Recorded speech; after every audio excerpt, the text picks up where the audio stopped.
Hello guys, तो कैसे हैं आप सभी। तो आज की कहानी शुरू करने से पहले अगर आप मेरे चैनल पे न्यू हैं तो प्लीज़ उसे सब्सक्राइब ज़रूर कीजिएगा। तो आज की कहानी शुरू करते हैं। चलो अच्छा है, पत्नी जी की रोज की किचकिच से पीछा छूटा। गाइस, आज की कहानी काल्पनिक है। महक एक पढ़ी लिखी गृह कार्यों में निपुण लड़की थी। 5 साल पहले अभय के साथ उसकी अरेंज मैरिज हुई थी। अभय के पापा कमलकांत जी और महक के पापा जगदीश जी दोनों काफ़ी पुराने दोस्त थे।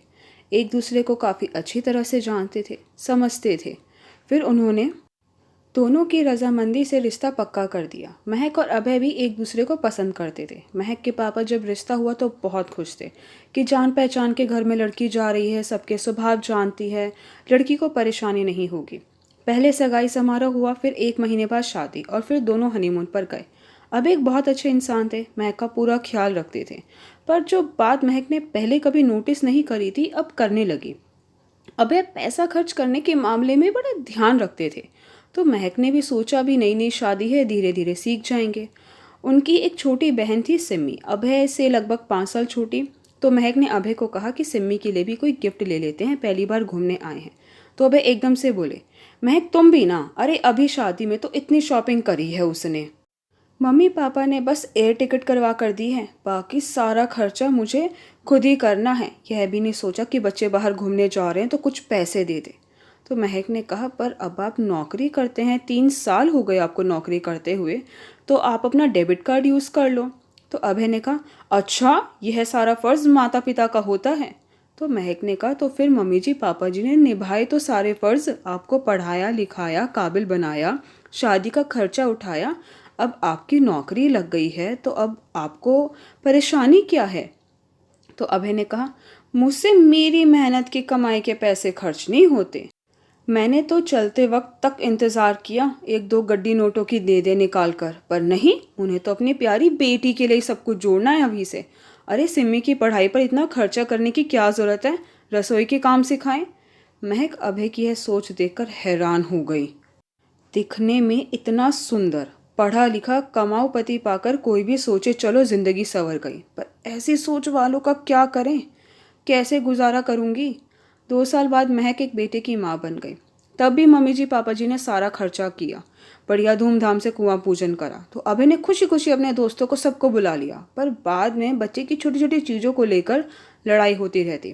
कहते मम्मी से पैसे ले लो, जब देखो मेरे आने का इंतज़ार करती रहती हो। अब बच्चा बड़ा हो रहा है, खर्चे बढ़ रहे हैं। अब महक थक चुकी थी पूरा दिन सास ससुर के सामने हाथ फैलाने से। उनकी शराफत का, भावनाओं का ज़्यादा फ़ायदा उठाना उसको अच्छा नहीं लग रहा था। महक ने अपनी सहेलियों से कहना शुरू कर दिया था कि कोई उसके लायक नौकरी हो तो बताना, बेटा बड़ा हो गया है, अब टाइम ही टाइम रहता है। एक दिन वह अपने बेटे को प्ले स्कूल में एडमिशन करवाने जाती है, जहाँ उसकी सहेली भी नौकरी करती थी। तो वह उससे कहती है, इतने कहीं और नहीं मिलती नौकरी तो यहीं कर ले, एक वैकेंसी है, बेटे के साथ में आ जाया करियो, तुम्हें भी चिंता नहीं रहेगी, 10,000 रुपये सैलरी मिलेगी हर महीने। तो महक हाँ कर देती है। अभय बहुत गुस्सा होता है कि तुम्हें क्या ज़रूरत है ऐसी छोटी छोटी नौकरी करने की, किस चीज़ की कमी है तुम्हें यहाँ।